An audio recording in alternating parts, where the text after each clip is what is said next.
Hi hello ನಮಸ್ತೆ welcome to ಖುಷ್ ಮನೆ multi creations. ಇದು ನಾನು ನಿಮ್ಮ ಶಾಂತಿ. ಫ್ರೆಂಡ್ಸ್, ಇವತ್ತು ನಾನು ಕ್ಯಾಪ್ಸಿಕಮ್ ರೈಸ್ ಮಾಡ್ತಾಯಿದ್ದೀನಿ. ಕ್ಯಾಪ್ಸಿಕಮ್ ರೈಸು ಬ್ರೇಕ್ಫಾಸ್ಟ್ಗೂ ಚೆನ್ನಾಗಿರುತ್ತೆ, ಲಂಚ್ ಬಾಕ್ಸ್ಗೂ ತುಂಬಾ ಚೆನ್ನಾಗಿರುತ್ತೆ ಮತ್ತು ಡಿಫ್ರೆಂಟಾಗೂ ಇರುತ್ತೆ. ಬನ್ನಿ ಫ್ರೆಂಡ್ಸ್, ಅದು ಹೇಗೆ ಮಾಡೋದು ಅಂತ ನೋಡೋಣ. ಫ್ರೆಂಡ್ಸ್, ಈಗ ನಾನು ಒಂದು ಬಾಣಲಿ ತೊಗೊಂಡಿದ್ದೀನಿ. ಆ ಬಾಣಲಿಗೆ 2 ಸ್ಪೂನಷ್ಟು ಎಣ್ಣೆ ಹಾಕ್ಕೊಂಡ್ರೆ ಸಾಕು. ಯಾಕಂದರೆ ಇಲ್ಲಿ ಡ್ರೈ ಫ್ರೈ ಮಾಡೋವಂಥ ಐಟಮ್ಗಳಿಗೆ ಅದನ್ನು ನಾವು ಪೌಡ್ರ್ ಮಾಡ್ಕೋಬೇಕಾಗುತ್ತೆ. ಸೊ ಆಯಿಲ್ ಜಾಸ್ತಿ ಬೇಡ, 2 ಟೇಬಲ್ ಸ್ಪೂನ್ ಆದರೆ ಸಾಕು. ಇಲ್ಲಿ ನಾನು 2 ಟೇಬಲ್ ಸ್ಪೂನ್ ಎಣ್ಣೆ ಹಾಕ್ಕೊಂಡಿದ್ದೀನಿ. ಅದು ಚೆನ್ನಾಗಿ ಕಾದ್ಮೇಲೆ 1 ಟೇಬಲ್ ಸ್ಪೂನು ಕಡಲೆಬೇಳೆ ತೊಗೊಂಡಿದ್ದೀನಿ ಮತ್ತು 1 ಟೇಬಲ್ ಸ್ಪೂನಷ್ಟು ಉದ್ದಿನಬೇಳೆ ತೊಗೊಂಡಿದ್ದೀನಿ. ಇದನ್ನು ಚೆನ್ನಾಗಿ ಫ್ರೈ ಮಾಡ್ಕೊಳ್ಳೋಣ ಎಣ್ಣೆಯಲ್ಲಿ. ನಿಮಗೇನಾದರೂ ಕ್ವಾಂಟಿಟಿ ಜಾಸ್ತಿ ಬೇಕು ಅನ್ನೋದಾದರೆ ನೀವು ಜಾಸ್ತಿನೇ ಹಾಕ್ಕೋಬೋದು. ಕಡಲೆಬೇಳೆ, ಉದ್ದಿನಬೇಳೆ ಇದು ನಾವು ಪೌಡ್ರ್ ಮಾಡ್ತೀವಲ್ಲ, ಆ ಪೌಡ್ರಿಗೆ ನೀವು ಎಷ್ಟು ಬೇಕೋ ಅಷ್ಟು ಹಾಕ್ಕೋಬೋದು. ಬಟ್ ಇಲ್ಲಿ ನಾನು 2-3 ಜನಕ್ಕೆ ಹಾಕೋಷ್ಟು ಮಾಡ್ತಾಯಿದ್ದೀನಿ. ಆದ್ದರಿಂದ ನಾನು ಇಲ್ಲಿ 1 ಟೇಬಲ್ ಸ್ಪೂನು 1 ಟೇಬಲ್ ಸ್ಪೂನ್ ಥರ ತೊಗೊಂಡಿದ್ದೀನಿ ನಾನು. ಈಗ ಇದು ಚೆನ್ನಾಗಿ ಫ್ರೈ ಮಾಡ್ಕೊತಾ ಇದ್ದೀನಿ ಎಣ್ಣೆಯಲ್ಲಿ. ಹೀಗೆ ಫ್ರೈ ಮಾಡ್ಕೊತಾ ಇದ್ದಂಗೆ ನಾವು ಇದಕ್ಕೆ ಬೇಕಾಗಿರೋದು, ನಾನು ಬ್ಯಾಡಗಿ ಮೆಣಸಿನ್ಕಾಯಿ ಮತ್ತು ಒಣಮೆಣ್ಸಿನ್ಕಾಯಿ ಎರಡೂ ಸಹ ತೊಗೊತಾ ಇದ್ದೀನಿ. ಅಂದರೆ ಖಾರಕ್ಕೆ ಎಷ್ಟು ಬೇಕು ಅಂತ ಹೇಳಿ ಅಷ್ಟು ತೊಗೊತಾ ಇದ್ದೀನಿ ನಾನು. ಬ್ಯಾಡಗಿ ಮೆಣಸಿನ್ಕಾಯಿ 2 ತೊಗೊಂಡಿದ್ದೀನಿ ಮತ್ತು ಒಣಮೆಣ್ಸಿನ್ಕಾಯಿ ಬಂದು ಒಂದು 5 ತೊಗೊಂಡಿದ್ದೀನಿ. ಇದಿಷ್ಟು ತೊಗೊಂಡು ನಾನು ಎಣ್ಣೆ ಒಳಗಡೆ ಫ್ರೈ ಮಾಡ್ಕೊತಾ ಇದ್ದೀನಿ. ಇದನ್ನು ಸಹ ಬ್ಯಾಡಗಿ ಮೆಣಸಿನ್ಕಾಯಿ ಅದು ಕಲರ್ ಬರಲಿ ಅಂತೇಳಿ ತೊಗೊಂಡಿದ್ದೀನಿ. ಅದು ಆಪ್ಷನಲ್ಲು, ನೀವೇನಾದರೂ ಬೇಕು ಅನ್ನೋದಾದರೆ ಹಾಕ್ಕೊಳ್ಳಿ. ಇಲ್ಲಾಂತಂದರೆ ಬರೀ ಖಾರ ಮೆಣಸಿನ್ಕಾಯಿ ಹಾಕ್ಕೊತೀನಿ ಅಂದರೂ ಸಹ ಹಾಕ್ಕೋಬೋದು. ಇಲ್ಲಿ ನಾನು ಒಣ ಕೊಬ್ಬರಿನ ತೊಗೊತಾ ಇದ್ದೀನಿ. ಮತ್ತು ಇಲ್ಲಿ ನಾವು ಏನಪ್ಪ ಅಂತಂದರೆ ಹಸಿ ಕೊಬ್ಬರಿ ಸಹ ತೊಗೋಬೋದು. ಹಸಿ ಕೊಬ್ಬರಿ ಹಾಕ್ಕೊಳೋದ್ರಿಂದನೂ ಸಹ ಟೇಸ್ಟು ಡಿಫ್ರೆಂಟಾಗಿ ಟೇಸ್ಟ್ ಬರುತ್ತೆ ಮತ್ತು ಚೆನ್ನಾಗಿರುತ್ತೆ. ಮ್ಯಾಕ್ಸಿಮಮ್ ಈಗ ನಾವು ಬಿಸಿಬೇಳೆ ಬಾತು ಮತ್ತು ಪುಳಿಯೋಗರೆ ಇವಕ್ಕೆಲ್ಲ ನಾವು ಒಣ ಕೊಬ್ಬರಿನೇ ಜಾಸ್ತಿ ಹಾಕ್ಕೊತೀವಿ. ಆದ್ದರಿಂದ ನಾನಿಲ್ಲಿ ಒಣ ಕೊಬ್ಬರಿನೇ ತೊಗೊಂಡಿದ್ದೀನಿ. ಬಟ್ ಹಸಿ ಕೊಬ್ಬರಿ ಹಾಕಿ ಸಹ ನಾನು ಒಂದ್ಸಲಿ ಮಾಡಿದ್ದೆ, ಅದು ಟೇಸ್ಟ್ ಚೆನ್ನಾಗಿರುತ್ತೆ. ನೀವು ಮಾಡೋದಾದರೆ ಅದನ್ನು ಒಂದ್ಸಲಿ ಟ್ರೈ ಮಾಡಿ. ಬಟ್ ಎರಡೂ ಚೆನ್ನಾಗಿರುತ್ತೆ. ಈಗ ನಾನು ಇದನ್ನು ಚೆನ್ನಾಗಿ ಫ್ರೈ ಮಾಡ್ಕೊಂಡಿದ್ದೀನಿ. ಇದು ಫ್ರೈ ಆದಮೇಲೆ ನಾನಿಲ್ಲಿ ಧನಿಯಾ ಪೌಡ್ರನ್ನ ತೊಗೊಂಡಿದ್ದೀನಿ. ಇಲ್ಲಿ ನೀವು ಬೇಕಂತಂದರೆ ಧನಿಯಾ ತೊಗೋಬೋದು. ನನಗಿಲ್ಲಿ ಧನಿಯಾ ಸಿಕ್ಕಿಲ್ಲ ಅಂತೇಳಿ ನಾನು ಧನಿಯಾ ಪೌಡ್ರನ್ನ ಹಾಕ್ಕೊತಾ ಇದ್ದೀನಿ. ಬಟ್ ಇದು ಅಷ್ಟೇ ಸೇಮೇ ಟೇಸ್ಟ್ ಕೊಡುತ್ತೆ. ಬಟ್ ಪೌಡ್ರ್ ಮಾಡಬೇಕಾದ್ರೂ ಅಷ್ಟೇ ನಮ್ಗೆ ಅದೇ ಸೇಮ್ ಮಾಮೂಲಿ ಹೇಗೆ ಧನಿಯಾ ಬೀಜಗಳ್ನ ಹಾಕ್ಕೊಂಡು ನಾವು ಪೌಡ್ರ್ ಮಾಡ್ಕೊಂಡಿರ್ತೀವೋ ಅದೇ ರೀತಿಯಲ್ಲೇ ಬರುತ್ತೆ ಇದು. ಅಲ್ಲಿ ಅದು ಧನಿಯಾ ಬೀಜಗಳ್ನ ತೊಗೊಳೋದಾದರೆ 2 ಟೇಬಲ್ ಸ್ಪೂನಷ್ಟು ತೊಗೊಳ್ಳಿ. ಮತ್ತು ಇದಕ್ಕೆ ತಕ್ಕಷ್ಟು ನಾನು ಉಪ್ಪನ್ನ ಹಾಕ್ಕೊತಾ ಇದ್ದೀನಿ. ಈಗ ಇದನ್ನು ನಾನು ತಣ್ಣಗಾದಮೇಲೆ ಮಿಕ್ಸಿಗೆ ಹಾಕ್ಕೊಂಡು ಪೌಡ್ರ್ ಮಾಡಿ ಇಟ್ಕೊಂಡಿದ್ದೀನಿ. ನೋಡ್ಬೋದು ಫ್ರೆಂಡ್ಸ್ ಎಷ್ಟು ಚೆನ್ನಾಗಾಗಿದೆ ಅಂತ. ಮತ್ತು ಇನ್ನೊಂದು, ಇದಕ್ಕೆ ನಾವು ಹುಣಸೆಹಣ್ಣು ಸಹ ಆ್ಯಡ್ ಮಾಡ್ಕೋಬೋದು. ಹುಣಸೆಹಣ್ಣು ಹಾಕಿದ್ರೂ ಸಹ ಒಂಥರ ಹುಳಿಯಾಗಿ ಚೆನ್ನಾಗಿರುತ್ತೆ. ಇವಾಗ ಇದು ಕ್ಯಾಪ್ಸಿಕಮ್ ರೈಸ್ ಆಗಿರೋದ್ರಿಂದ ನಾನು ಇಲ್ಲಿ 2 ಕ್ಯಾಪ್ಸಿಕಮ್ ತೊಗೊಂಡಿದ್ದೀನಿ. ಆ ಕ್ಯಾಪ್ಸಿಕಮ್ನ ಚೆನ್ನಾಗಿ ಸಣ್ಣಗೆ ಹಚ್ಚಿಟ್ಕೊಂಡಿದ್ದೀನಿ. ಈಗ ಒಂದು ಪ್ಯಾನಲ್ಲಿ ನಾನು ಎಣ್ಣೆ ಹಾಕ್ಕೊಂಡು, ಮತ್ತು ಇಲ್ಲಿ ತುಪ್ಪ ಸಹ ಹಾಕ್ಕೋಬೋದು. ತುಪ್ಪ ಹಾಕ್ಕೊಂಡ್ರೂ ಚೆನ್ನಾಗಿರುತ್ತೆ. ಬಟ್ ನಾನು ಇಲ್ಲಿ ಎಣ್ಣೆನೇ ಹಾಕ್ಕೊಂಡಿದ್ದೀನಿ. ತುಪ್ಪನೂ ಹಾಕ್ಕೊಳ್ಳಿ, ಚೆನ್ನಾಗಿರುತ್ತೆ. ಮತ್ತು ಎಣ್ಣೆ ಕಾದ್ಮೇಲೆ ಸಾಸಿವೆ, ಜೀರಿಗೆ ಎರಡೂ ಸಹ ಒಗ್ಗರಣೆಗೆ ಹಾಕ್ಕೊತಾ ಇದ್ದೀನಿ. 1 ಟೇಬಲ್ ಸ್ಪೂನಷ್ಟು ಹಾಕ್ಕೊಂಡಿದ್ದೀನಿ.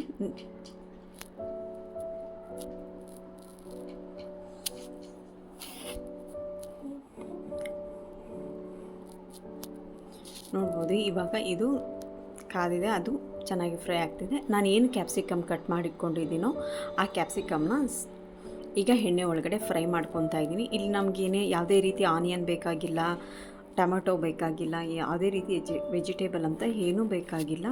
ಬರೀ ಕ್ಯಾಪ್ಸಿಕಮ್ ರೈಸ್ ಆಗಿರೋದ್ರಿಂದ ನಾನು ಬರೀ ಕ್ಯಾಪ್ಸಿಕಮೇ ಹಾಕ್ಕೊಂಡಿದ್ದೀನಿ. ಬಟ್ 2 ತೊಗೊಂಡಿದ್ದೀನಿ. ತುಂಬಾ ಚೆನ್ನಾಗಿರುತ್ತೆ. ಲಂಚ್ ಬಾಕ್ಸ್ಗಾಗಲಿ ಬ್ರೇಕ್ಫಾಸ್ಟ್ಗಾಗಲಿ ತುಂಬಾ ಚೆನ್ನಾಗಿರುತ್ತೆ. ನೋಡಿ ಫ್ರೆಂಡ್ಸ್, ಈಗ ಮತ್ತು ಅದನ್ನು ಸಹ ಎಣ್ಣೆಯಲ್ಲಿ ಫ್ರೈ ಮಾಡ್ಕೊತಾ ಇದ್ದೀನಿ. ಯಾಕಂದರೆ ಅದರಲ್ಲಿರೋ ನೀರಿನ ಅಂಶ ಎಲ್ಲ ಹೋಗಬೇಕು, ಅದಕ್ಕೋಸ್ಕರ ಚೆನ್ನಾಗಿ ಫ್ರೈ ಮಾಡ್ಕೊತಾ ಇದ್ದೀನಿ.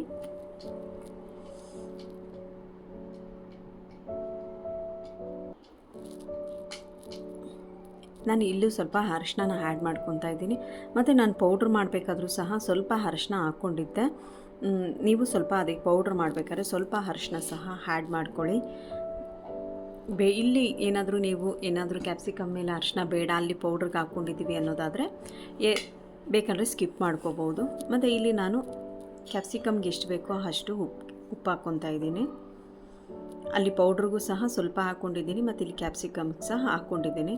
ಮತ್ತು ಇದು ಚೆನ್ನಾಗಿ ಇದಾದಮೇಲೆ ನಾನು ಆಲ್ರೆಡಿ ರೈಸ್ನ ಮಾಡಿ ಇಟ್ಕೊಂಡಿದ್ದೀನಿ. ರೈಸ್ ಅದು ಕೂಲ್ ಆಗಬೇಕು. ಅದು ಕೂಲ್ ಆದಮೇಲೆ ನಾವು ಇದೇನು ಗೊಜ್ಜು ರೆಡಿ ಆಗುತ್ತೋ ಇದಕ್ಕೆ ನಾವು ಮಿಕ್ಸ್ ಮಾಡಿಕೊಂಡ್ರೆ ಕ್ಯಾಪ್ಸಿಕಮ್ ರೈಸು ಕಂಪ್ಲೀಟ್ ಆಗುತ್ತೆ.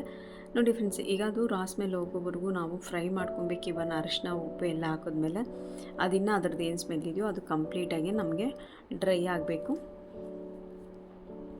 ಡ್ರೈ ಆಗ್ತಾಯಿದ್ರೆ ನಮ್ಮದು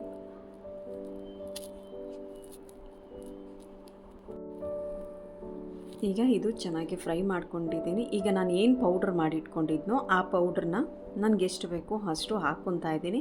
ಮತ್ತು 1 ಟೇಬಲ್ ಸ್ಪೂನ್ ಅಷ್ಟು ಉಳಿಸ್ಕೊತೀನಿ. ಇನ್ನು ಮಿಕ್ಕಿದ ಪೌಡ್ರೆಲ್ಲ ನಾನು ಈ ಕ್ಯಾಪ್ಸಿಕಮ್ ಮೇಲೆ ಹಾಕಿ ಅದು ಒಂದು 2ರಿಂದ 3 ನಿಮಿಷ ಅಷ್ಟು ಫ್ರೈ ಮಾಡ್ಕೊತೀನಿ. ಇದು ಆಲ್ರೆಡಿ ನಾವು ಎಲ್ಲ ಡ್ರೈ ರೋಸ್ಟ್ ಮಾಡಿರೋದ್ರಿಂದ ನಮಗೆ ಇದ್ರದ್ದೇನು ಜಾಸ್ತಿ ಫ್ರೈ ಮಾಡ್ಕೊಬೇಕಾಗಿಲ್ಲ. ಜಾಸ್ತಿ ಫ್ರೈ ಮಾಡ್ಕೊಳಕ್ಕೆ ಹೋದರೆ ಅದೇನೆಲ್ಲ ಕಪ್ಪಾಗೋಗ್ಬಿಡುತ್ತೆ. ಈಗ ನೋಡ್ಬೋದು, ಈಗೇನು ನಮಗೆ ಕಾಣಿಸ್ತಿದೆಯೋ ಅದೇ ಕಲರೇ ನಮಗೆ ಸಿಗುತ್ತೆ. ಸ್ವಲ್ಪ ಒಂದು 2ರಿಂದ 3 ನಿಮಿಷ ಅಷ್ಟು ಮಾಡಿಕೊಂಡ್ರೆ, ಜಾಸ್ತಿ ಫ್ರೈ ಆಗೋಗ್ಬಿಟ್ರೆ ಏನಾಗೋಗುತ್ತೆ, ಬ್ಲ್ಯಾಕ್ ಟರ್ನ್ ಆಗೋಗ್ಬಿಡುತ್ತೆ. ಆದ್ದರಿಂದ ಜಾಸ್ತಿ ಫ್ರೈ ಬೇಡ, ಏಕೆಂದರೆ ನಾವೆಲ್ಲನೂ ಡ್ರೈ ರೋಸ್ಟ್ ಮಾಡ್ಕೊಂಡಿರೋದ್ರಿಂದ ನಮಗೆ ಅತಿಯಾಗಿ ಏನು ಮತ್ತು ಇಲ್ಲಿ ಫ್ರೈ ಮಾಡಬೇಕಾಗಿಲ್ಲ. ನೋಡ್ಬೋದು ಫ್ರೆಂಡ್ಸ್, ಈಗ ಇದು ಆಲ್ಮೋಸ್ಟ್ ಆಗಿದೆ. ನಮಗೆ ಈ ಅದಕ್ಕೆ ಬಂದರೆ ಸಾಕು. ನೋಡಿ, ಎಲ್ಲ ಎಣ್ಣೆ ಎಲ್ಲ ಹೀರ್ಕೊಂಡಿದೆ, ನೀರಿನ ಅಂಶ ಎಲ್ಲ ಹೋಗಿದೆ. ಫ್ರೆಂಡ್ಸ್, ಇನ್ನೂ ನನ್ನ ಚಾನಲ್ಗೆ ಯಾರೆಲ್ಲ ಸಬ್ಸ್ಕ್ರೈಬ್ ಆಗಿಲ್ವೋ ಸಬ್ಸ್ಕ್ರೈಬ್ ಆಗಿ ಬೆಲ್ ಐಕಾನ್ ಪ್ರೆಸ್ ಮಾಡಿ. ನೋಡಿ ಫ್ರೆಂಡ್ಸ್, ಇವಾಗ ಇದು ಕಂಪ್ಲೀಟಾಗಿ ಗೊಜ್ಜು ರೆಡಿ ಆಗಿದೆ. ನೋಡ್ಬೋದು ಎಷ್ಟು ಚೆನ್ನಾಗಿದೆ ಅಂತ. ಫ್ರೆಂಡ್ಸ್, ನಾನು ಮೊದಲೇ ರೈಸ್ ಮಾಡಿಟ್ಕೊಂಡಿದ್ದೆ, ಅದು ಆಲ್ರೆಡಿ ಸ್ವಲ್ಪ ತಣ್ಣಗಾಗಿದೆ. ತಣ್ಣಗಾದಮೇಲೆ ನಾನು ಅದೇ ಬಾಣಲಿ ಒಳಗಡೆ ರೈಸ್ನ ಮಿಕ್ಸ್ ಮಾಡ್ಕೊತಾ ಇದ್ದೀನಿ. ನೋಡ್ಬೋದು, ಈಗ ನಾನು ಏನು 1 ಟೇಬಲ್ ಸ್ಪೂನ್ ಅಷ್ಟು ಎತ್ತಿಟ್ಕೊಂಡಿದ್ನ ಪೌಡ್ರು, ಆ ಪೌಡ್ರನ್ನ ರೈಸ್ ಮೇಲೆ ಹಾಕ್ಕೊತಾ ಇದ್ದೀನಿ. ನಾವು ಆಲ್ರೆಡಿ ಡ್ರೈ ರೋಸ್ಟ್ ಮಾಡಿರೋದ್ರಿಂದ ನಮಗೇನದು ಮತ್ತೆ ಫ್ರೈ ಮಾಡಬೇಕು ಅಂತೆಲ್ಲ ಏನೂ ಇಲ್ಲ, ಚೆನ್ನಾಗಿರುತ್ತೆ. ನೋಡಿ ಫ್ರೆಂಡ್ಸ್, ಕಂಪ್ಲೀಟಾಗಿ ನಾನು ಇದು ಮಿಕ್ಸ್ ಮಾಡಿಟ್ಟಿದ್ದೀನಿ. ಈಗ ರೆಡಿ ಆಗಿದೆ. ನೋಡ್ಬೋದು ಎಷ್ಟು ಚೆನ್ನಾಗಿದೆ ಅಂತ. ತುಂಬಾ ಚೆನ್ನಾಗಿರುತ್ತೆ. ನೀವು ಟ್ರೈ ಮಾಡಿ, ಹೇಗಿತ್ತು ಅಂತೇಳಿ ಕಮೆಂಟ್ಸ್ ಮುಖಾಂತರ ತಿಳಿಸಿ ಹೇಳಿ ಫ್ರೆಂಡ್ಸ್.